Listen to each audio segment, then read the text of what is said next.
कौन थे साईं बाबा, उनका जन्म कहाँ हुआ था और क्या वो हिंदू थे या मुस्लिम, जानेंगे इस वीडियो में। साथ ही उनके कुछ दुर्लभ और असली तस्वीरें भी देखेंगे, तो बने रहिएगा वीडियो के अंत तक। उनके नाम में शिरडी जरूर जुड़ गया, पर उनका जन्म कहाँ हुआ, कब हुआ, इसके बारे में उन्होंने कभी खुद कुछ नहीं बताया। यही वजह है कि उनके शुरुआती जीवन पर रहस्य का पर्दा पड़ा हुआ है। ज्यादातर बातें सिर्फ सुनी सुनाई कहानियों और दावों पर आधारित है। एक विदेशी लेखक अतोनियो रिगोपोलिस अपनी किताब the life and the teachings of Sai Baba of Shirdi में लिखते हैं कि करीब 1854 के आसपास जब साईं बाबा सिर्फ 16 साल के थे, तभी वो पहली बार शिरडी पहुंचे थे। वे वहां लगभग 3 साल तक रहे और फिर अचानक कहीं लापता हो गए, जिसके 1 साल बाद सन 1858 में दोबारा शिरडी लौट आए। इस बार भी उनके असली नाम को कोई नहीं जानता था। माना जाता है कि शिरडी के स्थानीय मंदिर के पुजारी ने उन्हें साईं बाबा कहकर पुकारा और धीरे धीरे यही नाम पूरे गांव में गूंजने लगा। 1858 से लेकर अगले 60 साल तक साईं बाबा ने शिरडी में ही अपना ठिकाना बना लिया और जैसे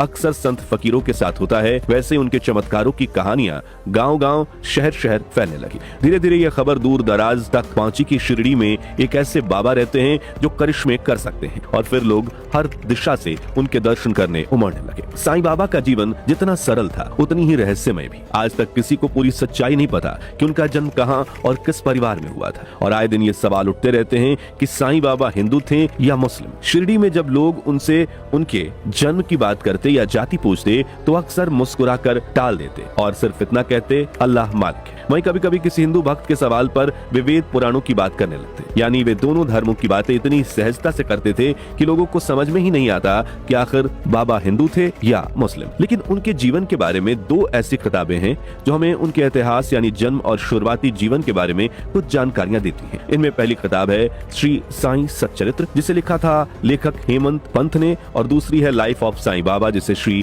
नरसिम्हा ने लिखा है। इन किताबों के मुताबिक साईं बाबा ने अपने सबसे करीबी भक्त को बताया था कि उन्होंने पथरी महाराष्ट्र में एक हिंदू ब्राह्मण परिवार में जन्म लिया था, लेकिन जैसे ही वो 5 साल के हुए तो उनके माता पिता ने उन्हें एक मुस्लिम फकीर को सौंप दिया। फिर साईं जब 9 या 10 साल के थे तब उस फकीर की मृत्यु हो गई। उनके देहांत के बाद साईं को गोपाल राव देशमुख ने पाला, जो भगवान वेंकटेश के बहुत बड़े भक्त थे और साईं की विचारधारा गोपाल राव जी से भी प्रभावित थी। अब वापस हम उस सवाल पर आए कि साईं बाबा हिंदू थे या मुस्लिम।